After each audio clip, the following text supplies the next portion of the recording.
Hello guys, Anamika അനിക്കായിട്ട് ഒരുക്കിയ വലിയൊരു അപകടത്തിൽ നിന്നും അതിസാഹസികമായിട്ട് നന്ദു അനിയെ രക്ഷപ്പെടുത്താണ്. അനാമികയുടെ ചതിക്കുഴിയിൽ വീണ് ജീവൻ വരെ നഷ്ടപ്പെടുന്ന അവസ്ഥയിൽ എത്തിയിരിക്കുകയാണ് ഇപ്പൊ അനി. ജീവനോട് മല്ലടിക്കുന്ന അനിയുടെ വിവരം അറിയാൻ വേണ്ടി അനന്തപുരിക്കാരൊക്കെ വിഷം വെച്ചുകൊണ്ട് ഐസിയുടെ പുറത്ത് കാത്തു നിൽക്കുന്നുണ്ട്. തന്റെ മകനെ മരണത്തിൽ നിന്നും രക്ഷിച്ച നന്ദുവിന്റെ കൈ പിടിച്ച് മാപ്പ് അപേക്ഷിക്കാണ് ജാനകി. യഥാർത്ഥത്തിൽ എന്റെ മരുമകളാകാൻ ഏറ്റവും അർഹത നന്ദുവിനാണെന്നും നന്ദുവിനെ മനസ്സിലാക്കാൻ ഞാൻ ഒരുപാട് വൈകിപ്പോയെന്നും പറഞ്ഞിട്ട് പൊട്ടി പൊട്ടി കരയാണ് ജാനകി മനസ്സുകൊണ്ട് നയനയെ ഇഷ്ടപ്പെടുന്ന ഒരു കിടിലൻ എപ്പിസോഡാണ് കേട്ടോ ഇത്. പക്ഷേ നമ്മുടെ അനിയുടെ അവസ്ഥ വളരെ ഗുരുതരമാണ് കേട്ടോ. എന്തായാലും നമുക്ക് ഈ ഒരു എപ്പിസോഡിലോട്ട് കടക്കാം. ഈ ഒരു എപ്പിസോഡിന്റെ തുടക്കത്തിൽ തന്നെ കാണിക്കുന്നത് അനിയുടെ അടുത്തോട്ട് ജാനകി വരുന്നതാണ്. അനി മോനെ, അമ്മേ, അല്ല ഈ ഇരുത്തം തുടങ്ങിയിട്ട് കുറെ നേരം ആയല്ലോ.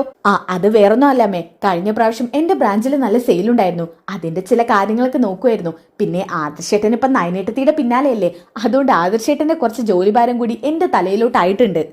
അതേതായാലും നല്ലതാ, നീ ഇങ്ങനെ ഉത്തരവാദിത്വം ഇല്ലാതെ നടക്കല്ലേ. ഇത് കേട്ടപ്പോ അനി ഒന്ന് പുഞ്ചിരിക്കുന്നുണ്ട് കേട്ടോ. അപ്പൊ ജാനകി പറയുന്നുണ്ട്, അനി ഞാൻ നിന്നോട് പ്രധാനപ്പെട്ട ഒരു കാര്യം പറയാനാ വന്നത്. എന്താ അമ്മേ? വേറൊന്നും അല്ല, നിന്റെ ജീവിതം എങ്ങനെയൊക്കെ ആയി തീരുന്നുള്ളത് അമ്മ മനസ്സിൽ പോലും കരുതിയിരുന്നില്ല. എന്തായാലും നടക്കാനുള്ളതൊക്കെ കുറച്ച് നേരത്തെ നടന്നു കരുതിയാ മതി. പക്ഷെ ഇനിയും നിന്റെ ജീവിതം മുന്നോട്ട് ഒരുപാട് കിടക്കുക. അതുകൊണ്ട് നമുക്ക് അധികം വൈകിപ്പിക്കാതെ തന്നെ ഒരു ബന്ധം കൂടി നോക്കിയാലോ. ഇത് കേട്ടപ്പോ അനി ഒന്നും മിണ്ടുന്നില്ല കേട്ടോ. അപ്പൊ ജാനകി ചോദിക്കുന്നുണ്ട്, മോനെ അനി നീ ഒന്നും പറയുന്നില്ലല്ലോ. അമ്മേ, എനിക്കിഷ്ടം ആരാണെന്ന് അറിയാലോ അമ്മയ്ക്ക്. നന്ദുവിനെ അമ്മയ്ക്ക് എനിക്ക് വിവാഹം കഴിപ്പിച്ച് തരാൻ പറ്റുമോ? ഇത് കേട്ടപ്പോ ജാനകിക്ക് ദേഷ്യം വരുന്നുണ്ട് കേട്ടോ. ദേ അനി, ഞാൻ നിന്നോട് നേരത്തെ പറഞ്ഞതാ, ആ ബന്ധം മാത്രം നീ മനസ്സിലിട്ടോണ്ട് നടക്കണ്ടെന്ന്. എനിക്ക് ജീവനുള്ളപ്പം നീയും അവളുമായിട്ടുള്ള കല്യാണം നടക്കില്ല. ഞാൻ ആദ്യമേ പറഞ്ഞതല്ലേ, അവള് നല്ലവളാണെങ്കിലും ചീത്തവളാണെങ്കിലും ആ വീട്ടിൽ നിന്ന് മൂന്നാമതൊരുത്തിയും കൂടി ഈ വീട്ടിലോട്ട് കയറി വരണ്ട. എന്താ അമ്മ ഇങ്ങനെയൊക്കെ പറയുന്നത്? നന്ദു അതിന് മാത്രം എന്താ അമ്മയോട് ചെയ്തത്? അവൾ എന്നോടൊന്നും ചെയ്തു കാണില്ല. എന്തായാലും എന്റെ മനസ്സുകൊണ്ട് അവളെ മരുമകളായിട്ട് കാണാൻ പറ്റില്ലെന്ന് പറഞ്ഞാൽ പറ്റില്ല. പിന്നെ ഒരു കാര്യം, ഞാൻ ഈ സംഭവത്തിന് ശേഷം നയനയും നയനയുടെ വീട്ടുകാരെയും ഒരിക്കലും വെറുക്കുന്നില്ല. പക്ഷെ നീ ഇങ്ങനെ അവളെ മനസ്സിലിട്ടുകൊണ്ട് നടക്കുവാണെന്നുണ്ടെങ്കിൽ എനിക്ക് അവരെ വെറുക്കേണ്ടി വരും. നീ ആയിട്ട് അതിനൊരു അവസരം വരുത്തരുത്. അവളെ നിന്റെ മനസ്സിൽ നിന്ന് മായ്ച്ചു കളയുന്നതാ നിനക്ക് നല്ലത്. ഇനിയിപ്പൊ എന്നെ ധിക്കരിച്ച് അവളെ വിവാഹം കഴിക്കാനാണ് നിനക്ക് താല്പര്യമെങ്കിൽ എന്റെ ജഡത്തിന് മുകളിലൂടെ ആയിരിക്കണം നീ അവളെ അനന്തപുരിയിലേക്ക് കയറ്റുക. അതുകൊണ്ട് അമ്മ വേണോ അവൾ വേണോന്ന് നീ തീരുമാനിക്ക്. ഇതും പറഞ്ഞ് ജാനകി ദേഷ്യം പെട്ടോണ്ട് പോവാണ്. ഇത് കേട്ടിട്ട് അനി വല്ലാതെ വിഷമിക്കുന്നത് കാണിക്കുന്നുണ്ട് കേട്ടോ. ഓക്കെ, പിന്നെ അതൊക്കെ കഴിഞ്ഞിട്ട് കാണിക്കുന്നത് അനാമികയുടെ വീടാണ്. അനാമികയും അനാമികയുടെ അച്ഛനും അമ്മയും കാണിക്കുന്നുണ്ട്. അപ്പോ വേണു പറയുന്നുണ്ട്, മോളെ വീട് വാടക കൊടുക്കാൻ സമയമായി. അതെന്തിനാ എന്നോട് പറയുന്നത്? അല്ല, ഇപ്പൊ മോള് കനിഞ്ഞാലേ ഈ പ്രാവശ്യത്തെ വീട് വാടക കൊടുക്കാൻ പറ്റൂ. അല്ലെങ്കിൽ പിന്നെ എല്ലാ പ്രാവശ്യം നിങ്ങളാണല്ലോ കൊടുക്കുന്നത്. മോളെ എങ്ങനെയെങ്കിലും ഒന്ന് അറേഞ്ച് ചെയ്ത് താ മോള്. ഈ പ്രാവശ്യത്തേക്കൊന്ന് മോള് സഹകരിക്കേ. ഈ പ്രാവശ്യം എല്ലാ പ്രാവശ്യവും ഞാൻ എങ്ങനെയെങ്കിലും ഒക്കെ പണം ഒപ്പിച്ച് തരാറല്ലേ. എന്നാ പിന്നെ അച്ഛനും അമ്മയും ഒരു കാര്യം ചെയ്യ്, ചെറിയൊരു കുടിലോട്ട് മാറ്. അതാവുമ്പോ 4-5 രൂപ കൊടുത്താൽ മതി. ഇത് 10-30,000 രൂപയാ മാസം എണ്ണി കൊടുക്കുന്നത്. ഞങ്ങൾ ഏത് കുടിലും കിടക്കാൻ തയ്യാറാ മോളെ. അങ്ങനെയൊക്കെ കിടന്ന് വന്നവര് തന്നെയാ ഞാനും രേവതിയും. പക്ഷേ എന്റെ മോൾക്ക് അങ്ങനെയൊക്കെ കിടക്കാൻ പറ്റുമോ? എന്നെ കുറിച്ച് ആലോചിച്ച് നിങ്ങളെ വിഷമിക്കണ്ട. എനിക്ക് അനന്തപുരിന്ന് കിട്ടിയ അത്യാവശ്യം സ്വർണങ്ങളൊക്കെ എന്റെ കയ്യിലുണ്ട്. പിന്നെ അനന്തപുരിന്ന് എന്തെങ്കിലും നഷ്ടപരിഹാരം കിട്ടാതിരിക്കില്ല. അതും കൂടി എന്റെ കയ്യിൽ കിട്ടുമ്പോ ഞാനും എന്റെ പയ്യനും കൂടി എവിടെയെങ്കിലും പോയി സന്തോഷമായിട്ട് ജീവിച്ചോളാം. അവിടേക്ക് അച്ഛനും അമ്മയും വലിഞ്ഞു കയറി വരാതിരുന്നാ മതി. മോൾ ഇങ്ങനെയൊന്നും പറയാതെ. അമ്മേ, അച്ഛന് മര്യാദയ്ക്ക് ജോലി എടുത്ത് ജീവിച്ചിരുന്നെങ്കിൽ ഇന്ന് നമുക്ക് ഇതിന്റെയൊക്കെ ആവശ്യം ഉണ്ടായിരുന്നു. സ്വന്തമായിട്ട് ഒരു പറമ്പോ വീടോ ഒന്നുമില്ല. പിന്നെ എങ്ങനെയാ അമ്മേ നമ്മൾ എവിടേക്കെങ്കിലും വലിഞ്ഞു കയറി ചെല്ലുക? അപ്പൊ രേവതി പറയുന്നുണ്ട്, എല്ലാത്തിനും കാരണക്കാരി നീ തന്നെയല്ലേ. കുറച്ചുകൂടി കാലം നിനക്ക് അനന്തപുരിയിൽ പിടിച്ചു നിന്നിരുന്നെങ്കിൽ എന്തെങ്കിലുമൊക്കെ കിട്ടുമായിരുന്നല്ലോ. ശരിയാ, സ്വന്തം മോളെ കൊല്ലാക്കുല ചെയ്ത് ജീവിക്കുന്ന ഒരു അച്ഛനും അമ്മയും. ദേ മോളെ, നീ അത് മാത്രം പറയരുത്. നിന്നെ നല്ല അന്തസ്സായിട്ടല്ലേ ഞങ്ങൾ അങ്ങോട്ട് കെട്ടിച്ചയച്ചു വിട്ടത്. അവിടുന്ന് എത്രയും പെടുന്ന പ്രശ്നങ്ങൾ ഉണ്ടാക്കി ഇങ്ങോട്ട് വന്നത് നീയല്ലേ. രേവതി അത് പറഞ്ഞത് ശരിയാ. കല്യാണം കഴിച്ച് പിറ്റേ ദിവസം തന്നെ ഓരോന്നും പറഞ്ഞ് പ്രശ്നം ഉണ്ടാക്കി ഓട്ടോ കയറി മോൾ ഇങ്ങോട്ട് വന്നത് ഓർക്കുന്നുണ്ടോ? പിന്നെ ഓർക്കാതെയാണോ വേണോട്ടാ? നിങ്ങൾ രണ്ടുപേരും അപ്പൊ ഒന്നായല്ലേ. അതുകൊണ്ടല്ല മോളെ, പലതും ഞങ്ങൾക്ക് നഷ്ടപ്പെട്ടില്ലേ, അതിന്റെ വിഷമം കൊണ്ട് പറഞ്ഞു പോയതാ. ഉള്ളതും ഇല്ലാത്തതൊക്കെ വിറ്റ് പെറുക്കിയല്ലേ നിന്നെ അനന്തപുരിയിലേക്ക് കെട്ടിച്ചയച്ചത്. അതിങ്ങനെയൊക്കെ ആയി തീർന്നപ്പോ വല്ലാത്തൊരു വിഷമം പോലെ. അച്ഛാ, അങ്ങനെ അവരങ്ങനെ വെറുതെ വിടാൻ പറ്റുമോ? ഒരിക്കലും ഇല്ല മോളെ. അവർക്ക് എന്തെങ്കിലും ഒരു തിരിച്ചടി കിട്ടണം. നമ്മളായിട്ട് കൊടുക്കണം ആ തിരിച്ചടി. അല്ലാതെ അവർക്ക് കിട്ടുമെന്ന് കരുതി ഇരുന്നിട്ട് കാര്യമില്ല.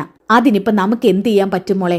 നമ്മുടെ കയ്യില് 5 പൈസ എടുക്കാനില്ല. പൈസയുടെ കാര്യം ആലോചിച്ച് അച്ഛൻ വിഷമിക്കണ്ട. എന്ത് ചെയ്യാൻ പറ്റുമെന്ന് അച്ഛൻ പറ.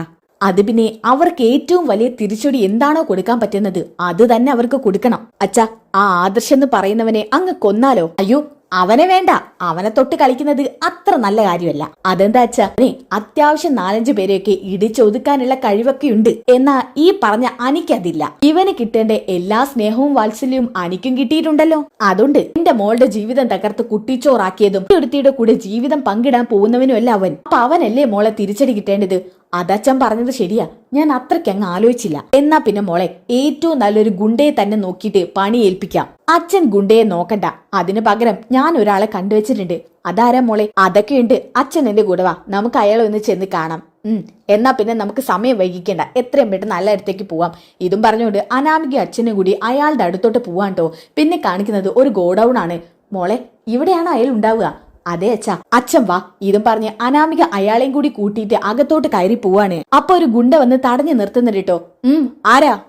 നിങ്ങളുടെ ബോസിനെ കാണാൻ വന്നതാ. എന്ത് ബോസിനെ കാണാൻ വന്നതോ? ശരി, അപ്പോയിന്റ്മെന്റ് എടുത്തിട്ടുണ്ടോ? അപ്പോയിന്റ്മെന്റോ? എന്റെ സഹോദര, ഞങ്ങൾ ഒരു കാര്യം ഏൽപ്പിക്കാൻ വേണ്ടി വന്നതാണ്. അത് ഏൽപ്പിച്ചിട്ട് പൊയ്ക്കോളാം. അതിനെന്തിന് ഈ അപ്പോയിന്റ്മെന്റ് ഒക്കെ? തനിക്കെന്താ ഇവിടത്തെ ചിട്ടകളൊന്നും അറിയില്ലേ? അത് പിന്നെ ചേട്ടാ, ഇതെന്റെ അച്ഛനാണ്. അച്ഛനൊന്നും അറിയില്ല. എനിക്ക് നിങ്ങളുടെ ബോസിനെ ഒന്ന് കാണണം. ഒരു കൊട്ടേഷൻ ഏൽപ്പിക്കാനാ. കൊട്ടേഷൻ ആണോ? അതെ. ശരി, എന്താ പേര്? അനാമിക. ഞാനൊന്ന് പറഞ്ഞിട്ട് വരാം. നിങ്ങൾ ഇവിടെ തന്നെ നിന്നാ മതി. ഇതിന്റെ അപ്പുറത്തേക്ക് കടന്നാലുണ്ടല്ലോ കൈയും കാലും വെട്ടി അരിയും ഞാൻ. അയ്യോ, ഞങ്ങൾ കടക്കില്ല. എന്നാ ഇപ്പൊ വരാം. ഇതും പറഞ്ഞുകൊണ്ട് അയാൾ അങ്ങോട്ട് പോകുന്നുണ്ട് കേട്ടോ. ബോസേ, എന്താടോ? ബോസിനെ കാണാൻ വേണ്ടിട്ട് ഒരു പെണ്ണും ആ പെണ്ണിന്റെ അച്ഛനും വന്നിട്ടുണ്ട്. എന്താണ്? അനാമിക എന്നാ പേര് പറഞ്ഞത്. ഓ, അനാമിക, അകത്തോട്ട് കയറ്റി വിട്. ശരി ബോസേ. ഇതും പറഞ്ഞിട്ട് അയാൾ നേരെ അങ്ങോട്ട് പോകുന്നുണ്ട് കേട്ടോ. നിങ്ങളോട് അകത്തോട്ട് ചെല്ലാൻ പറഞ്ഞു. ഇത് കേട്ട പാടി തന്നെ അനാമിക അച്ഛനെയും കൂട്ടി അകത്തോട്ട് ചെല്ലുന്നുണ്ട്. അണ്ണ, വരണം വരണം. എന്നോട് സതീഷ് പറഞ്ഞിരുന്നു. മോളെ, ഇതാരാ? അച്ഛാ, അച്ഛനൊന്നും മിണ്ടാതിരിക്കേ. ആരാ മോളെ? അച്ഛനാണോ? ഇതെന്റെ അച്ഛനാ. എന്നെ മര്യാദയ്ക്ക് അറിയില്ലെന്ന് തോന്നുന്നു. അച്ഛനെ നിങ്ങളെ അറിയില്ല. ശരി, എന്താ കൊട്ടേഷൻ? അത് പിന്നെ ഒരു പയ്യന്റെ കാലും കൈയും തല്ലി ഒടിച്ചിടണം. കുറച്ച് നാളുകൾക്ക് അവൻ ബെഡിൽ നിന്ന് എഴുന്നേൽക്കരുത്. ആ രൂപത്തിലാക്കി തരണം. ഓ, സില്ലി കാര്യം, അത്രയേ ഉള്ളൂ. ആരെയാ തല്ലേണ്ടത്? അത് മിണ്ടാതിരിക്കേ, ഞാൻ പറയാം. അനന്തപുരിക്കാരെ അറിയോ? അനന്തപുരിക്കാരെ അറിയോന്നോ? അനന്തപുരിക്കാരെ അറിയാത്തവരാരെങ്കിലും ഉണ്ടോ? ഈ അനന്തപുരിയിലെ ചെറിയ കൊച്ചുമകനെയാണ് ഇതുപോലൊക്കെ ചെയ്യേണ്ടത്. എന്ത്? അനന്തപുരിയിലെ കൊച്ചുമകനെയോ? അതെ. ഇത് കുറച്ച് റിസ്ക് ആണല്ലോ. റിസ്കോ? കാശ് തരുന്നുണ്ടല്ലോ. അപ്പൊ പിന്നെ എന്താ ചെയ്താല്? കാശ് തരുന്നുണ്ടെന്ന് കരുതിയിട്ടേ ഞങ്ങൾ ചെയ്യുന്ന പണിക്കാണ് കാശ് വാങ്ങുന്നത്, അല്ലാതെ നിന്നോടൊന്ന് ഏറെന്ന് വാങ്ങിക്കുന്നതല്ലോ. അച്ഛാ, ഒന്ന് മിണ്ടാതിരിക്കും. അതെ, അച്ഛൻ പറയുന്നത് കാര്യാക്കണ്ട. ശരി. പക്ഷെ മോളെ, ഈ പയ്യനെ അടിച്ചൊതുക്കാന്നുള്ളത് അത്ര നിസ്സാര കാര്യമില്ല. പ്രത്യേകിച്ച് അനന്തപുരിയിലെ പയ്യനായതുകൊണ്ട് അടിച്ചൊതുക്കാനൊക്കെ പറ്റിയേക്കും. പിന്നെ ഇതിന്റെ പിന്നാലെ വരുന്ന കേസ് അത്രയ്ക്കും സ്ട്രോങ് ആയിരിക്കും. പക്ഷെ ഞങ്ങൾക്കത് ചെയ്തേ പറ്റൂ. അയാൾക്ക് കിട്ടേണ്ടത് കിട്ടണം. എന്റെ ജീവിതം ഇല്ലാതാക്കി തീർത്തവനവൻ. ഓഹോ, അങ്ങനെയാണോ? എന്നാ പിന്നെ നമുക്ക് 8ന്റെ പണി തന്നെ അങ്ങ് കൊടുത്തേക്കാം. കൈയും കാലും തല്ലി ഒടിക്കുന്നതല്ലേ, അത് നിസ്സാരം. അവനെ കുറച്ച് നാളത്തേക്ക് ഒന്ന് കിടത്താം. അതിനേറ്റവും നല്ലത് അവനെ ഈ ഗോഡൌണിലേക്ക് കൊണ്ടുവന്നിട്ട് കാലും കൈയും തല്ലി ഒടിക്കുന്നതാ. നിങ്ങൾ എന്ത് വേണമെങ്കിലും ചെയ്തോ. നിങ്ങൾക്ക് തരേണ്ട കാശ് ഞാൻ തന്നിരിക്കും. മോളെ, കുറച്ച് കാശ് ചെലവാവും, പ്രത്യേകിച്ച് അനന്തപുരിയിലെ പയ്യനായതുകൊണ്ട്. പിന്നെ എന്ത് വന്നാലും നിങ്ങൾ സത്യം തുറന്നു പറയരുത്. അതൊക്കെ ഞങ്ങൾ ഏറ്റു. എന്നാ പിന്നെ ഐശ്വര്യമായിട്ട് ആദ്യത്തെ തുക അങ്ങ് തന്നാട്ടെ, അഡ്വാൻസ്. അത് അഡ്വാൻസ് എത്രയാ? അഡ്വാൻസ് ഒരു 50,000 ആയിക്കോട്ടെ. 50,000? അഡ്വാൻസ് കേട്ടപ്പോ തന്നെ നിങ്ങൾ ഞെട്ടിയോ? പിന്നെ എങ്ങനെയാ മോളെ ഈ വർക്ക് ഏറ്റെടുക്കുക? അതൊന്നും നടക്കില്ല, നിങ്ങൾ പോയേ. ചേട്ടാ, 50,000 ഇല്ലേ? മൊത്തത്തിൽ എത്രയാവെന്ന് പറയാവോ? അതൊക്കെ ചെയ്യുന്ന കാര്യം അനുസരിച്ചിരിക്കും. ഒതുക്കാൻ റിസ്ക് ആണെന്നുണ്ടെങ്കിൽ കുറച്ചുകൂടി കാശ് കൂടി വരും. എന്തായാലും ഒരു 1.5 ലക്ഷം കയ്യിൽ കരുതി വെച്ചോ. ഒന്ന് കാല് തല്ലി ഓടിക്കുന്നതിന് 1.5 ലക്ഷം ഒക്കെ വേണോ? വേണം, അതാണ് ഞങ്ങളുടെ പോളിസി. ശരി, 1.5 ലക്ഷമെങ്കിൽ 1.5 ലക്ഷം. പക്ഷെ പറഞ്ഞ പണി കൃത്യമായി ചെയ്തിരിക്കണം. അതൊക്കെ ഞങ്ങൾ ചെയ്യും. ഞങ്ങൾ ഏറ്റെടുത്ത കാര്യം കൃത്യമായി ചെയ്തിരിക്കും. എന്നാ പിന്നെ ശരി അച്ഛാ, നമുക്ക് പോവാം. 50,000 ഞാൻ ചേട്ടന്റെ അക്കൗണ്ടിലേക്ക് ഇടാം. ശരി. എന്നാ പിന്നെ മോൾ ധൈര്യമായി പോയിക്കോ. 4 മണി എന്നൊരു സമയമുണ്ടെങ്കിൽ അതിനുള്ളിൽ അവന്റെ കാര്യം ഭലേ ബേഷ്. ശരി ഏട്ടാ. അങ്ങനെ അനാമിക അച്ഛനും കൂടി അവിടെ നിന്ന് ഇറങ്ങി പോകുന്നുണ്ട് കേട്ടോ. അച്ഛാ, അവന്റെ കാര്യത്തിൽ ഒരു തീരുമാനമായിന്ന് ഇപ്പൊ തന്നെ ഉറപ്പിക്കാം. എന്നാലും ഇയാള് നല്ല ഗുണ്ടയാണല്ലോ മോളെ. അതൊക്കെ കഴിഞ്ഞിട്ട് പറയാം. അച്ഛനേൽപ്പിക്കുന്ന ഗുണ്ടകളൊക്കെ മഹാബോറാ. അതുകൊണ്ടാ ഞാൻ ഇങ്ങനെ ഒരു തീരുമാനം എടുത്തത്. അതേതായാലും നന്നായി. ഇവന്മാരൊക്കെ കുറച്ച് സ്ട്രോങ് ആണെന്നാ തോന്നുന്നത്. എന്തായാലും നമുക്ക് കണ്ടറിയാച്ചാ. ഇതും പറഞ്ഞ് അവർ വീട്ടിലോട്ട് പോവാൻ കേട്ടോ. പിന്നെ കാണിക്കുന്നത് അനി വീടിന് പുറത്തിറങ്ങുന്നതാണ്. അനിയുടെ ബുള്ളറ്റ് എടുത്തോണ്ട് അനി പുറത്തോട്ട് ഇറങ്ങാണ്. അങ്ങനെ റോഡിലൂടെ പൊയ്ക്കൊണ്ടിരിക്കുന്നത് കാണിക്കുന്നത് കേട്ടോ. അനിയെ വാച്ച് ചെയ്തോണ്ട് തന്നെ അനന്തപുരിയുടെ പുറത്ത് ഈ ഗുണ്ടകളൊക്കെ തന്നെ ഉണ്ട്. അനി പുറത്തിറങ്ങിയ പാടത്തന്നെ ഗുണ്ടകൾ പറയുന്നുണ്ട്, വേണ്ട അവൻ പോകുന്നു, ഈ ഫോട്ടോയിലുള്ള പയ്യൻ തന്നെയാണത്. അതെ, ഇവൻ തന്നെ. എന്നാ പിന്നെ വിട്ടോ. ആളൊഴിഞ്ഞ സ്ഥലത്തെത്തിയ അവനെ നമുക്കങ്ങ് പൊക്കാം. ഓവർടേക്ക് ചെയ്ത് നിർത്താൻ പറ്റുന്ന സ്ഥലം ഉണ്ടെങ്കിൽ അങ്ങ് നിർത്തിയേക്കണം. അവ മിക്കവാറും അവന്റെ ഓഫീസിലോട്ട് പോകുന്ന വഴിയായിരിക്കും. അങ്ങനെയാണെന്നുണ്ടെങ്കിൽ ആ പോകുന്ന വഴിക്ക് ആളൊഴിഞ്ഞ സ്ഥലമില്ലേ, അവിടെ വെച്ച് നമുക്ക് അവനെ പിടികൂടാം. എന്നാ പിന്നെ നേരെ അവന് പിന്നാലെ വിട്ടോ. ഇതും പറഞ്ഞ് അവര് വണ്ടി പിന്നാലെ വിടുന്നുണ്ട് കേട്ടോ. അങ്ങനെ കുറച്ച് പോയപ്പോഴാണ് നന്ദുവിനെ ഈ ഗുണ്ടകൾ കാണുന്നത് കേട്ടോ. അയ്യോ പോലീസ്, നമുക്കൊരു സൈഡിലേക്ക് ഒതുക്കാം. പക്ഷെ അതുകൊണ്ടായില്ലല്ലോ, അവൻ മിസ്സായി പോവില്ലേ. ഇന്ന് 4 മണിക്കുള്ളിൽ ഇവന്റെ കാര്യം കഴിച്ചു കൊടുക്കേണ്ടതാ. നമ്മളിപ്പൊ എന്ത് ചെയ്യാനാ? പോലീസിന് മുന്നിലോട്ട് ചാടി കൊടുത്താലേ അണ്ണം പിന്നെ അകത്താവും. അത് ശരിയാ, ബോസിനെ ആലോചിച്ചിട്ടാ. ഇല്ലാന്നുണ്ടെങ്കിൽ അവന്റെ പിന്നാലെ ഞാൻ വിട്ടേനെ. നന്ദുവിനെ കണ്ടപ്പോ തന്നെ വണ്ടി ഒരു ഭാഗത്ത് ഒതുക്കാണ് അനി. നന്ദു, ആ അനി, അല്ല എന്താ ഇവിടെ നിൽക്കുന്നത്? ഇല്ല, ഇവിടെ അടുത്താ ചെക്കിങ്. അപ്പൊ ഇവിടെ വന്നൊരു കരിക്ക് കുടിച്ചിട്ട് പോവാന്ന് കരുതി. ഓ അത് ശരി. അനി ഓഫീസിലേക്ക് പോവാണോ? അതെ, ഓഫീസിലേക്ക് പോവാൻ വേണ്ടി ഇറങ്ങിയതാ. നിന്നെ കണ്ടപ്പോ ഇവിടെ ഒന്ന് ഒതുക്കി. എന്നാ പിന്നെ ഒരു കരിക്ക് പറഞ്ഞാലോ? ആ അതിനെന്താ ചേട്ടാ, ഒരു കരിക്ക്. അങ്ങനെ ഒരു കരിക്ക് കൂടി അനിക്ക് വെട്ടി കൊടുക്കുന്നുണ്ട് കേട്ടോ. അല്ല ഇനി എന്താ ഫ്യൂച്ചർ പ്ലാൻ? ഇതുവരെ ഒന്നും പ്ലാൻ ചെയ്തിട്ടില്ല. അച്ഛനും അമ്മയും അടുത്ത ആളെ കൊണ്ടുവരുന്നതിന് മുമ്പേ നമ്മുടെ കാര്യത്തിൽ ഒരു തീരുമാനം ആക്കണ്ടേ? പിന്നെ ആക്കണ്ടേന്നോ? അത് എത്രയും പെട്ടെന്ന് അതിലൊരു തീരുമാനം എടുക്കണം. അനി, നിന്റെ അമ്മയുടെ മനസ്സിന് എന്തെങ്കിലും ഒരു മാറ്റം ഉണ്ടോ? എന്നോട് ചെറുതായ ഒരു ഇഷ്ടമെങ്കിലും. അല്ലേനും ഇപ്പൊ അമ്മയ്ക്ക് നിന്നോട് നിന്റെ വീട്ടുകാരോടും ഒരു പരിഭവവും പരാതിയുമില്ല. എല്ലാം അനാമിക ഉണ്ടാക്കി വെച്ചതാണല്ലോ. അതുകൊണ്ട് തന്നെ ഇപ്പൊ നിന്നോടൊന്നും അങ്ങനത്തെ വെറുപ്പൊന്നുമില്ല. ഇപ്പൊ നിങ്ങളൊക്കെ സത്യം പറഞ്ഞ അമ്മ സ്നേഹിക്കുന്നുണ്ട്. പക്ഷെ എന്റെ ലൈഫിലോട്ട് നന്ദുവിനെ വിളിച്ചു കയറ്റാൻ അമ്മ തയ്യാറാവുന്നില്ല. അതൊക്കെ പതുക്കെ ശരിയായിക്കോളെന്നാ ഞാൻ കരുതുന്നത്. നമുക്ക് കാത്തിരിക്കാനി. ആ സമയത്താണ്ടോ ഈ ഗുണ്ട പറയുന്നത്. അതെ, അപ്പുറത്ത് ചെക്കിങ് നടക്കുന്നുണ്ടെന്നാ തോന്നുന്നത്. മിക്കവാറും ഇവരാ കരിക്ക് കുടിച്ചു കഴിഞ്ഞാൽ ഇതിനേക്കാൾ മുമ്പ് നമുക്ക് മുന്നിൽ പോയി നിൽക്കുന്നതല്ലേ. ആ അത് ശരിയാ, ഇവന് പോലീസുകാരൊക്കെ ആയിട്ട് നല്ല ഇടപാടാന്നാ തോന്നുന്നത്. ആ അനന്തപുരിയിലെ പയ്യനല്ലേ, പോലീസുകാരായിട്ട് ഇടപാടുണ്ടാവും. ഇതൊക്കെ നമുക്ക് തലവേദനയാവോ? എന്തോ ബോസ് ഏൽപ്പിച്ച കാര്യമില്ലേ, അത് നമുക്ക് കൃത്യമായി ചെയ്തു കൊടുക്കാം. ശരി എന്നാ അങ്ങനെ അതും പറഞ്ഞിട്ട് അവര് മുൻപേ വണ്ടി എടുത്ത് പോവാണ് കേട്ടോ. അങ്ങനെ അവരെ വണ്ടി പെട്ടെന്ന് തന്നെ നന്ദുവിന്റെ കണ്ണിൽ പെടുന്നുണ്ട്. അവന്മാര് പോയി. എടോ അവന്റെ പിന്നാലെ വിട്. സാറേ, അവന്റെ പിന്നാലെ വിട്ടിട്ട് കാര്യമൊന്നുമില്ല. ഇപ്പൊ എത്തോണ്ടോട്ട് എത്തി കാണും. ഇത്ര നേരം നിന്നിട്ടും ഇവന്മാരെ പോലെയുള്ളവരെ ഒന്നും പിടിക്കാൻ പറ്റിയിട്ടുണ്ടായിരുന്നില്ല. ഇപ്പൊ ഇവിടെ നിന്നപ്പോഴാ. പോട്ടെ നന്ദു, അടുത്ത ആളുകളെ പിടിക്കാലോ. നിനക്കത് പറഞ്ഞാ മതിയല്ലോ. എന്നാ പിന്നെ ശരി, ഞാൻ നേരെ ഓഫീസിലേക്ക് പോട്ടെ. ശരി, എനിക്ക് എന്റെ ഡ്യൂട്ടിയും നോക്കണം. എന്നാ ശരി നന്ദു. ഇതും പറഞ്ഞുകൊണ്ട് അനി അവിടെ നിന്ന് ഇറങ്ങുന്നുണ്ട്. അങ്ങനെ പിന്നാലെ തന്നെ ജീപ്പുമായിട്ട് നന്ദുവും പോരുന്നുണ്ട്. ഓക്കെ, ഇനി അത് കഴിഞ്ഞിട്ട് കാണിക്കുന്നത് അനി ഒറ്റയ്ക്ക് വണ്ടി ഓടിച്ചു പോകുന്നതാണ് കേട്ടോ. പിന്നാലെ തന്നെ ഈ ഗുണ്ടകൾ ഫോളോ ചെയ്യുന്നുണ്ട് കേട്ടോ. എന്നാൽ ഇത് പെട്ടെന്ന് തന്നെ അനിയുടെ ശ്രദ്ധയിൽപ്പെടാണ്. മിററിൽ അവരുടെ കാറ് കാണാൻ കേട്ടോ. ഇവന്മാര് കുറെ നേരമായാലോ എന്റെ പിന്നാലെ നിൽക്കുന്നു. എന്താ ഇവന്മാരുടെ ഉദ്ദേശം? അങ്ങനെ മറ്റവൻ പറയുന്നുണ്ട്, ദേ ഇവിടെ ആരുമില്ല, അവൻ ഓവർടേക്ക് ചെയ്ത് നിർത്ത്.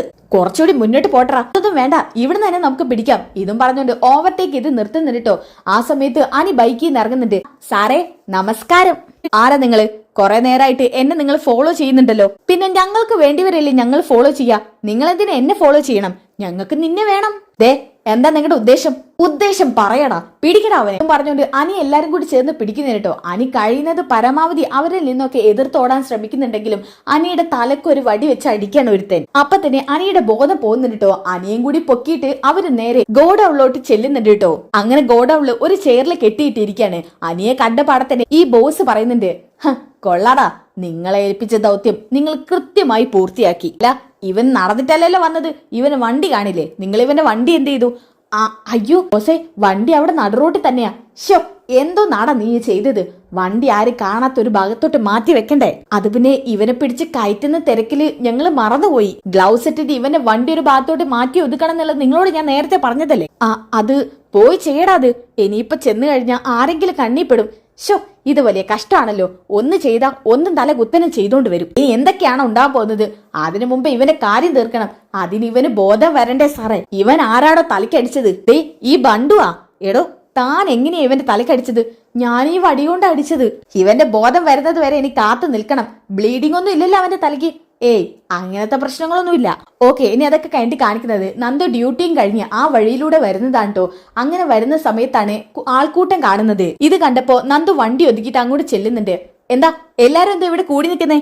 സാറേ, ഇവിടെ ഒരു ബൈക്ക് എടുക്കുന്നു. നടുറോട്ട് കിടക്കായിരുന്നു. ഒരു സൈഡിലേക്ക് ഒതുക്കി വെച്ചിട്ടുണ്ട്. പിന്നെ പേഴ്സും കാര്യമൊക്കെ ഇവിടെ കിടക്കുന്നുണ്ടായിരുന്നു. എവിടെ നോക്കട്ടെ? ദാ മേഡം. ആ സമയത്താണ്ടോ അനിയുടെ പേഴ്സും ബൈക്കും കണ്ടിട്ട് ആകെ ഞെട്ടി തെറിക്കുന്നത്. അയ്യോ, ഇത് അനിയുടെ പേഴ്സല്ലേ? അനിയുടെ ബൈക്ക്. അനിക്കിത് എന്തു പറ്റി? മാഡത്തിന് അറിയുന്ന ആളാണോ? അതെ, നിങ്ങൾ ആരെങ്കിലും വ്യക്തിയെ എങ്ങോട്ടെങ്കിലും കൊണ്ടുപോകുന്ന കണ്ടോ? ഞങ്ങളൊന്നും കണ്ടില്ല മാഡം. പോകുന്ന വഴിക്കാണ് ബൈക്കും പേഴ്സും കളഞ്ഞു കിട്ടിയത്. ബൈക്ക് ഒരു സൈഡിലേക്ക് ഒതുക്കിയിട്ടുണ്ടായിരുന്നു. പിന്നതേ ഈ പേഴ്സാ കാണുന്നത്. പേഴ്സ് വെച്ച് മനസ്സിലാക്കി അനന്തപുരിയിലെ പയ്യനാണെന്ന്. ഇവിടെ CCTVയിൽ ഏതെങ്കിലും കടകളുണ്ടോ? ഇല്ല മാഡം, ഈ 2 കിലോമീറ്റർ ഇതുപോലത്തെ വിജനമായ വഴിയല്ലേ. ഷോ, എന്നാലും ഏതെങ്കിലും വീടിന്റെ മുന്നിൽ അതറിയില്ല. അത് ചെന്ന് അന്വേഷിച്ച് നോക്കേണ്ടി വരും. നിങ്ങൾ ഇവിടുത്തെ നാട്ടുകാരല്ലേ? നിങ്ങൾക്ക് ആർക്കും അറിയില്ലേ? അവിടെ കുന്നുംപുറത്തൊരു വീടുണ്ട്. മിക്കവാറും അവിടെ CCTV കാണും. എന്നാ പിന്നെ നമുക്ക് അങ്ങോട്ട് പോവാം. ഇതും പറഞ്ഞുകൊണ്ട് നന്ദവും പോലീസുകാരും നേരെ അങ്ങോട്ട് പോവാൻ ട്ടോ. പിന്നെ കാണിക്കുന്നത് ഗോഡൌണിലാണ്. പെട്ടെന്ന് തന്നെ അനിക്ക് ബോധം വരുന്നുണ്ട്. എടാ, എന്നെ അഴിച്ചു വിടടാ. ആരാടാ എന്നെ ഇവിടെ കെട്ടിവെച്ചിരിക്കുന്നത്? തന്തയ്ക്ക് പറഞ്ഞവന്മാര് എന്നെ കഴിച്ചു വിട്ടിട്ട് നേർക്ക് നേരെ വാടാ. വരാനല്ലേ പറഞ്ഞത്? എന്നെ അഴിച്ചു വിടടാ. ഇതും പറഞ്ഞുകൊണ്ട് അനി ദേഷ്യം പിടിക്കുന്നുണ്ട് ട്ടോ. ഇത് കണ്ടപ്പോ ബോസ് ആണ്ട് വരുന്നുണ്ട്. വായ മൂടടാ. നിന്റെ വാ തുറന്നാലുണ്ടല്ലോ. തനിക്ക് എന്താ വേണ്ടത്? താൻ എന്തിനാ എന്നെ ഇങ്ങനെ കെട്ടിയിട്ടേക്കുന്നത്? തനിക്ക് ഞാൻ എന്ത് ദ്രോഹം ചെയ്തിടൂ? ദ്രോഹം നീ എനിക്കല്ല ചെയ്തത്, വേറൊരാക്കാ. വേറെ ആർക്ക് ചെയ്തെന്ന് അത് ഞാൻ പറയില്ല. നിന്റെ കൈക്കാലിൽ തല്ലി ഒതുക്കി എന്നെ കുറച്ചു കാലത്തുനിന്ന് ബെഡിൽ നിന്ന് എഴുന്നേൽപ്പിക്കാത്ത രീതിയിലാക്കി തരണം എന്നാ പറഞ്ഞിരിക്കുന്നത്. അതുപോലെ ചെയ്യണം. നിനക്ക് ബോധം വരെ കാത്തിരിക്കുമായിരുന്നു. അവൻ അഴിക്കടാ, അഴിക്കടാ എന്നെ. അഴിച്ച എല്ലാത്തിനും ഞാൻ ശരിയാക്കി തരാം. നിന്റെ വാചകടി നിർത്തടാ. ഇവിടെയുള്ള ഇത്രയും പേരുടെ ഇടയിൽ നീ ഞങ്ങളെ എന്ത് ചെയ്യാനാ? അഴിക്കടാ അവന്റെ കെട്ട്. അങ്ങനെ ഒരുത്തൻ പോയിട്ട് അവന്റെ കെട്ടഴിക്കുന്നുണ്ട് കേട്ടോ. കെട്ടയച്ചപ്പോ ഈ ബോസിന് നേരെ അനി ചെല്ലുന്നുണ്ട് കേട്ടോ. അപ്പൊ തന്നെ ഒരുത്തൻ വന്നിട്ട് കാലിനൊരൊറ്റ അടി കൊടുക്കാനുണ്ടോ. അപ്പൊ തന്നെ അനി തറയിലേക്ക് വീഴുന്നുണ്ട്. ഒരു മയത്തിലടിയടാ. ചേട്ടാ, കാര്യം 4 മണിക്കുള്ളിൽ കഴിക്കണ്ടേ? അതുകൊണ്ട് മയത്തിലൊന്നും അടിച്ചാ പോരാ. ഇതും പറഞ്ഞിട്ട് ഒരുത്തൻ വയറിനൊരു കുത്തു കൊടുക്കുന്നുണ്ട് കേട്ടോ. അനി തിരിച്ചും അവരെ തല്ലുന്നുണ്ട് കേട്ടോ. അങ്ങനെ ഒരുത്തന്റെ കാല് തടഞ്ഞുകൊണ്ട് അനി നിർഭാഗ്യവശാലെന്ന് പറയാലോ താഴോട്ടേക്ക് വീഴാണ്. ഒരു നില കെട്ടിടത്തിന്റെ താഴോട്ടേക്ക്. അവൻ താഴേക്ക് വീണു. എന്താ ചെയ്തത്?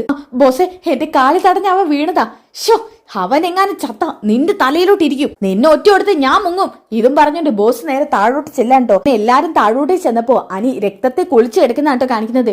അതെ, ഇനി ഒരു നിമിഷം പോലും നമ്മൾ ഇവിടെ നിൽക്കരുത്. നമുക്ക് എത്രയും പെട്ടെന്ന് മറ്റൊരു സ്ഥലത്തേക്ക് നീങ്ങാം. മിക്കവാറും ഇവന്റെ പണി ഇപ്പൊ കഴിയും. അതായത് ഇവന്റെ ജീവൻ നിലയ്ക്കാൻ സാധ്യതയുണ്ടെന്ന്. അതുകൊണ്ട് നമ്മൾ എത്രയും പെട്ടെന്ന് ഇവിടുന്ന് സ്ഥലം കാലിയാക്കിയേ പറ്റൂ. അപ്പൊ ബോസെ, അവനെ അവിടെ ഇടണം. അല്ലാതെ നമ്മൾ എന്ത് ചെയ്യാനാ? വാടാ, പോവോ. ഇതും പറഞ്ഞോണ്ട് അവന്മാരെല്ലാരും കൂടി അവിടുന്ന് കടന്നു കളിയാണ് കേട്ടോ. ആ സമയത്ത് ആ വീട്ടിലോട്ട് കയറി ചെല്ലുന്ന നന്ദുവിനെ കാണിക്കുന്നുണ്ട്. ബെല്ലടിക്കുന്നത് കേട്ടപ്പോ തന്നെ ഒരു സ്ത്രീയാ പുറത്തോട്ട് വരുന്ന കേട്ടോ.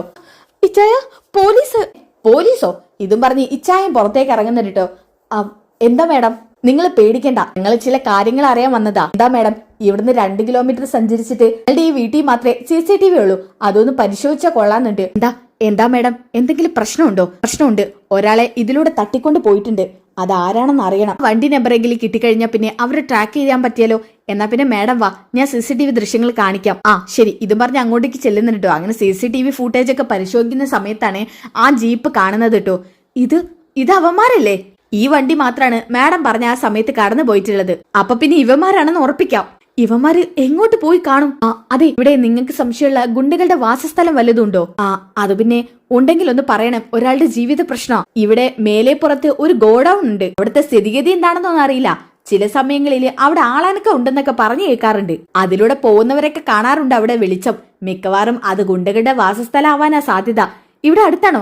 അതെ മാഡം, ഈ വഴിയിലൂടെ പോയി കഴിഞ്ഞാൽ എളുപ്പവഴി എത്തും. നേരെ സഞ്ചരിച്ച ഇവിടുന്ന് ഒരു 1 കിലോമീറ്റർ കൂടി ഉണ്ടാവും. പിന്നാമ്പുറത്ത് കൂടെ പോയി കഴിഞ്ഞാൽ 200 മീറ്ററിനുള്ളിൽ എത്തും. ചുറ്റി വളഞ്ഞ് വരേണ്ട ആവശ്യമില്ല. പിന്നെ നമുക്ക് ഇതിലൂടെ പോവാം. നിങ്ങളും ഞങ്ങളുടെ കൂടെ ഒന്ന് വരുമോ? ശരി മാഡം. ഇച്ചായ, നീ വിഷമിക്കാതെ. പോലീസുകാരുടെ കൂടെയല്ലേ പോകുന്നത്, കുഴപ്പമൊന്നും ഉണ്ടാവില്ല. സൂക്ഷിച്ചൊക്കെ പോണം. നിങ്ങൾ വിഷമിക്കണ്ട. നിങ്ങളുടെ ഭർത്താവിന് ഒരു പോറല് പോലും ഇല്ലാതെ ഞങ്ങൾ ഇവിടെ ഏൽപ്പിച്ചിരിക്കും. മാഡം, ഇദ്ദേഹത്തിന് വയ്യായികയുള്ളതാണ്, നോക്കിക്കോളണം. അതൊക്കെ ഞങ്ങൾ നോക്കിക്കോളാം, നിങ്ങൾ വിഷമിക്കാതിരിക്കെ. പറഞ്ഞുകൊണ്ട് നന്ദു അയാളെയും കൂട്ടിയിട്ട് അവരുടെ പിന്നാമ്പുറത്തു കൂടി ഇറങ്ങുന്നിട്ടോ. അങ്ങനെ ആ കാട്ടിലൂടെ നടക്കുമ്പോൾ നന്ദു പറയുന്നുണ്ട്, ഇവിടെയൊക്കെ നിറച്ച് കാടാണല്ലോ. അതിന് മേഡം, ഇതുവഴിയൊന്നും ഞങ്ങൾ സഞ്ചരിക്കാറില്ല. ഇതൊക്കെ ഞങ്ങളുടെ പറമ്പാ. വല്ലപ്പോഴും ആവശ്യം വരുമ്പോഴേ ഇവിടെയൊക്കെ ഇറങ്ങി നടക്കാറുള്ളൂ. ദേ, കുറച്ചുകൂടി മുകളിലോട്ടാ. ഇനിയും നടക്കാനുണ്ടോ? ആ സൈഡിൽ കാണുന്ന ഗോഡൌണാ. അതാണോ ഗോഡൌണ്? അതെ. വാ, പതുക്കെ വന്നാ മതി. ചേട്ടാ, ഏതായാലും ഗോഡൌൺ കണ്ടല്ലോ. നിങ്ങൾക്ക് ഇവിടുന്ന് പോണെന്നുണ്ടെങ്കിൽ പോവാം. ഈശോ എന്ന് അയാളെ വീട്ടിലാക്കി കൊടുക്കോ. ഞാൻ ഒറ്റയ്ക്ക് പോണം മേഡം. എന്നാ പിന്നെ നിങ്ങളൊരു കാര്യം ചെയ്യ്.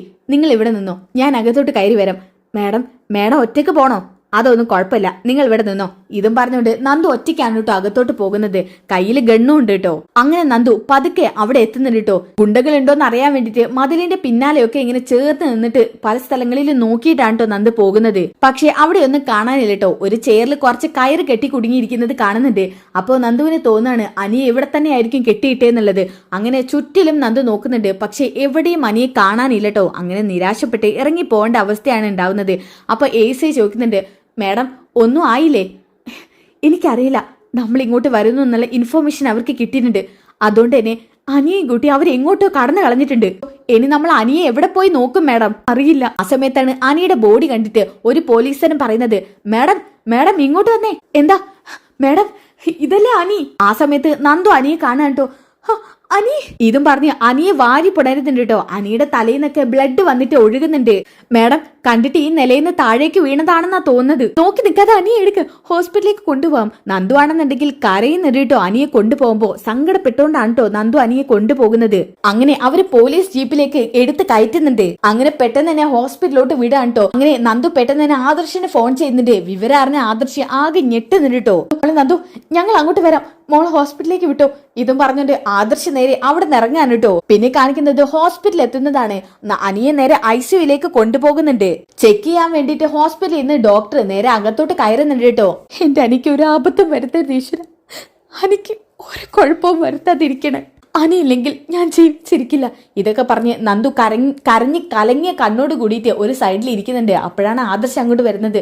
നന്ദു അനിക്ക് എന്ത് പറ്റി? ആദിശേട്ടാ ICUയിലേക്ക് കയറ്റിയിട്ടുണ്ട്. ഡോക്ടർ ഇതുവരെ പുറത്തോട്ട് വന്നിട്ടില്ല, ഒന്നും പറഞ്ഞിട്ടില്ല. അനിക്ക് എന്താ പറ്റിയത്? ഗുണ്ടകൾ പിടിച്ചോണ്ട് പോയതാ, പിന്നെന്താ സംഭവിച്ചെന്നൊന്നും അറിയില്ല. കെട്ടിടത്തിന്റെ താഴോട്ട് വീണ അവസ്ഥയിലാണ് കണ്ടെത്തിയത്. അയ്യോ എന്റെ അനി. ആദിശേട്ടാ ഏട്ടൻ വിഷമിക്കാതിരിക്കെ, എന്താ ഡോക്ടർ പറയുന്നത് നോക്കാം. ആ സമയത്ത് ഡോക്ടർ പുറത്തോട്ട് വരുന്നുണ്ട് കേട്ടോ. അപ്പൊ ആദർശ് ഓടി ചെല്ലുന്നുണ്ട്. ഡോക്ടർ എന്താ എന്റെ അനിയന്റെ അവസ്ഥ? നിങ്ങളുടെ അനിയനാണോ? അതെ എന്റെ അനിയനാണ്. അവൻ എന്താ പറ്റിയത്? തലയ്ക്ക് നല്ല ഇഞ്ചുറി ഉണ്ട്. പിന്നെ കാലിനും കൈകാലുകൾക്കും പൊട്ടുണ്ട്. അതൊക്കെ ഞങ്ങൾ പ്ലാസ്റ്റർ ഇട്ടിട്ടുണ്ട്. ചിലപ്പോ ഒരു സർജറി വേണ്ടി വന്നേക്കാം. ആള് നല്ല ഗുരുതരാവസ്ഥയിലാ. രക്ഷിക്കാൻ പറ്റുന്ന മാക്സിമം ഞങ്ങൾ ശ്രമിക്കാം. ഡോക്ടർ എങ്ങനെയെങ്കിലും എന്റെ അനിയനെ രക്ഷിക്കണം. ഞങ്ങൾ എന്ത് വേണമെങ്കിലും തരാം. എന്തും തരാന്ന് പറഞ്ഞിട്ട് കാര്യമില്ലല്ലോ മിസ്റ്റർ. നമ്മുടെ കൈന്റെ പരമാവധി നമ്മൾ നോക്കണ്ടേ? പിന്നെയൊക്കെ ദൈവത്തിന്റെ കയ്യിലാ. നന്നായിട്ട് നിങ്ങൾ പ്രാർത്ഥിക്കൂ. ഞങ്ങളുടെ കഴിവിന്റെ പരമാവധി ഞങ്ങൾ നോക്കാം. സർജറി നടത്താൻ പെട്ടെന്ന് തന്നെ ഞങ്ങൾ കുറച്ച് ഡോക്ടേഴ്സിനെ വിളിച്ചിട്ടുണ്ട്. എമൗണ്ട് ഡീറ്റെയിൽസ് ഒക്കെ അവരൊരു ഫോമിൽ എഴുതി തരും. ആ ബില്ല് അടച്ചതിന് ശേഷം നമുക്ക് സർജറി സ്റ്റാർട്ട് ചെയ്യാം. ബില്ല് എപ്പോൾ വേണമെങ്കിലും അടിക്കാം. അവന് ജീവനോട് ഞങ്ങൾക്ക് കിട്ടണം. ആ സമയത്ത് നന്ദും കരഞ്ഞോണ്ട് പറയുന്നുണ്ട്, ഡോക്ടർ എങ്ങനെയെങ്കിലും അനിയുടെ ജീവിതം രക്ഷിച്ചു തരണം. ഒരു പോലീസുകാർ ഇങ്ങനെ കരഞ്ഞാലോ? നിങ്ങളല്ലേ ഇവർക്ക് ധൈര്യം കൊടുക്കേണ്ടത്. ഇവർക്ക് ധൈര്യം കൊടുക്കൂ. എന്തായാലും ഞങ്ങൾ ഞങ്ങളുടെ കഴിവിന്റെ പരമാവധി ശ്രമിക്കും. ഇതും പറഞ്ഞുകൊണ്ട് ഡോക്ടർ അവിടുന്ന് പോവാണ് കേട്ടോ. ഓക്കെ, പിന്നെ അതൊക്കെ കഴിഞ്ഞിട്ട് കാണിക്കുന്നത് അനന്തപുരിയിൽ നിന്ന് എല്ലാവരും ഹോസ്പിറ്റലിൽ എത്തുന്നതാണ്. ജാനകി കരഞ്ഞ് വിഷമിച്ചോണ്ട് അവിടെ താഴെ വീഴുന്നുണ്ട്. അജയേട്ടാ എന്റെ മോൻ എന്തേലും പറ്റിയാൽ ഞാൻ ജീവിച്ചിരിക്കില്ല. ജാനകി നീ വിഷമിക്കാതിരിക്കേ, മോനൊന്നും സംഭവിക്കില്ല. അവന്റെ സർജറി നടന്നോണ്ടിരിക്കുവല്ലേ. എന്റെ മോനോട് ആർക്കാ ഇത്ര ശത്രുത? ജാനകി നീ ഇങ്ങനെ കരയാതിരിക്കി. നീ ഇങ്ങനെ കരഞ്ഞ് എന്നെ കൂടി വിഷമിപ്പിക്കാതെ ജാനകി. ആ സമയത്ത് ജയം പറയുന്നുണ്ട്, ജാനകി നീ ഇങ്ങനെ കരയാതെ, അനിക്കൊന്നും സംഭവിക്കില്ല. നമ്മളൊക്കെ അനിക്ക് വേണ്ടി കാത്തിരിക്കല്ലേ. നന്ദു അവിടെ ഇരിക്കുന്നത് ജാനകി കാണുന്നു കേട്ടോ. അങ്ങനെ കുറച്ച് സമയത്തിന് ശേഷം ഉള്ളിൽ നിന്നും ഡോക്ടർ പുറത്തേക്ക് വരികയാണ്. ഡോക്ടർ എന്തായി അനിയുടെ കാര്യം? വിഷമിക്കണ്ട, സർജറി ഒക്കെ സക്സസ് ആയിട്ടുണ്ട്. പിന്നെ തലയ്ക്ക് നല്ല ഇഞ്ചറി ഉണ്ടെന്ന് പറഞ്ഞല്ലോ. ഒരടി കിട്ടിയതിന്റെ ആഘാതം ഉണ്ട്. പിന്നെ താഴോട്ട് വീണതല്ലേ, അതിൻ്റെതായ ചില ബുദ്ധിമുട്ടുകൾ ഉണ്ടായിരിക്കും. എല്ലാം റിക്കവറായി വരാൻ സമയമെടുക്കും. സർജറി എന്തായാലും നിങ്ങളുടെ ഒക്കെ ഭാഗ്യം കൊണ്ട് സക്സസ് ആയിട്ടുണ്ട്. ഇനി ബാക്കിയുള്ള കാര്യങ്ങൾ നോക്കിയാൽ മതി. നിങ്ങളുടെ ഒക്കെ പ്രാർത്ഥന ദൈവം കേട്ടു എന്ന് പറഞ്ഞാൽ മതി. പിന്നെ കൃത്യസമയത്ത് ഇവിടെ നിങ്ങൾ എത്തിച്ചില്ലായിരുന്നു എന്നുണ്ടെങ്കിൽ അനിയെ ഒരു പക്ഷെ രക്ഷിക്കാൻ കഴിഞ്ഞെന്ന് വരില്ലായിരുന്നു. ആ സമയത്ത് ജാനകി പറയുന്നുണ്ട്, ഡോക്ടർ എന്റെ മോന്റെ ജീവിതം രക്ഷിച്ച നിങ്ങളോട് എത്ര നന്ദി പറഞ്ഞാലും മതിയാവില്ല. എന്നോടല്ല നിങ്ങൾ നന്ദി പറയേണ്ടത്, കൃത്യസമയം അനിയെ ഇവിടെ എത്തിച്ച ആളോടാ. ആ ഇരിക്കുന്ന കുട്ടിയാണ് അനിയെ ഇവിടെ എത്തിച്ചത്. ആ സമയത്താണ് ശരിക്കും ജാനകി നന്ദുവിനെ ശ്രദ്ധിക്കുന്നത്. നിങ്ങൾ അവരോടാണ് നന്ദി പറയേണ്ടത്. ഇതും പറഞ്ഞുകൊണ്ട് അവിടുന്ന് ഡോക്ടർ പോവാണ് കേട്ടോ. അങ്ങനെ ചെറിയൊരു സന്തോഷം അവർക്ക് എല്ലാവർക്കും വരികയാണ്. അങ്ങനെ കുറെ സമയം കഴിയുന്നുണ്ട് കേട്ടോ. അനന്തപുരിയിൽ നിന്ന് ഓരോരുത്തരായിട്ട് വരുന്നുണ്ട്. മുത്തശ്ശൻ വരുന്നുണ്ട് കേട്ടോ. അപ്പൊ മുത്തശ്ശൻ പറയുന്നുണ്ട്, അനിക്കിപ്പൊ എങ്ങനെയുണ്ട്? അനിക്ക് കുഴപ്പമൊന്നുമില്ല മുത്തശ്ശ. എന്തൊക്കെയാ സംഭവിക്കുന്നത്? ഇതൊക്കെ കലങ്ങി തെളിയുമ്പോ എല്ലാം കൂടി ഇങ്ങനെയായി മാറുകയാണല്ലോ. എന്ത് ചെയ്യാനാ മുത്തശ്ശ? ആരെ ഇതിന്റെ പിന്നിൽ എന്ന് കണ്ടെത്തിയേ പറ്റൂ. നമുക്ക് കണ്ടെത്തിയാ മാത്രം പോരാ, അവന്റെ ജീവനും ഇതുപോലെ ആക്കണം. എന്റെ കൊച്ചുമകൻ അനുഭവിച്ച വേദന അവനും അനുഭവിക്കണം എന്നൊക്കെ മുത്തശ്ശൻ പറയുന്നുണ്ട് കേട്ടോ. ആ സമയത്ത് പതുക്കെ നന്ദുവിനെ ഇങ്ങനെ നോക്കുന്നുണ്ട് കേട്ടോ ജാനകിക്ക് നന്ദുവിനോടുള്ള വെറുപ്പൊക്കെ അലിഞ്ഞു തുടങ്ങുകയാണ്.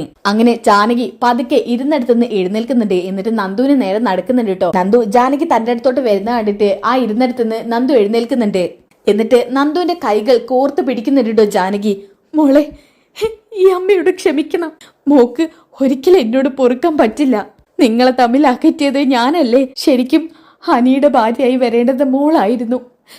ഞാനത് ഒരിക്കൽ പോലും മനസ്സിലാക്കിയില്ല. അനാമിക എന്റെ മനസ്സിൽ കുത്തിവെച്ച വിഷം ഇപ്പോഴെന്റെ മനസ്സിൽ കിടക്കുമായിരുന്നു.